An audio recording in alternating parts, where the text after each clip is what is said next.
头等下咱国来关心前 NCC 的官员交建中等5个人，在2021年因去入去玉山露营，因为煮物件引起火烧山，烧超过79公顷。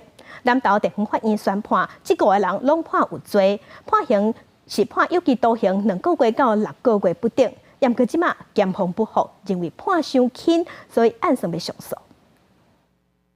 2021年5月，玉山国家公园发生森林大火，前后用12天才控制火势，也不过已经造成超过79公顷的林木风烧毁。大火是因为前 NCC 专委交建中甲是山友伫玉山北通关道馆野地行火所造成的。南投地院经过审理，认定5个人有罪。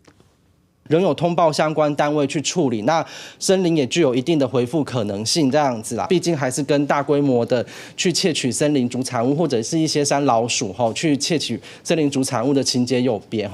南投地院就刑事判决，交建中偷摕森林主产物罪判刑6个月，并扣60万罚金。那协会销毁国家森林罪判刑6个月，会当换扣罚金。另外4个人也以同款2罪判刑，也不过检方对法官减轻基刑表示不服，将会上诉。交建中是透过律师画完案。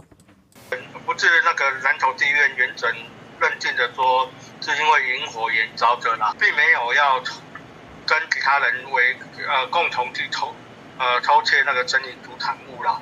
律师表示，交建中对引起森林大火感觉失礼，不过对鉴定报告未当接受，会去上诉。那林业署尊重1审判决。另外，针对救灾成本加对生态系破坏的部分，民事要求2亿8,800万余元来进行。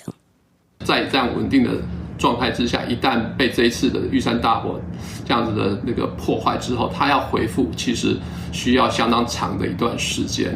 依照相关规定，执行停权3年的处分。有关处表示，当地属于中高海拔。原本林上以两叶松甲铁杉等树种为主，虽然渐渐发出新叶啊，不过对生态系影响真大。林上恢复至少要10多年的时间，冲击真歹估计。记者综合报道。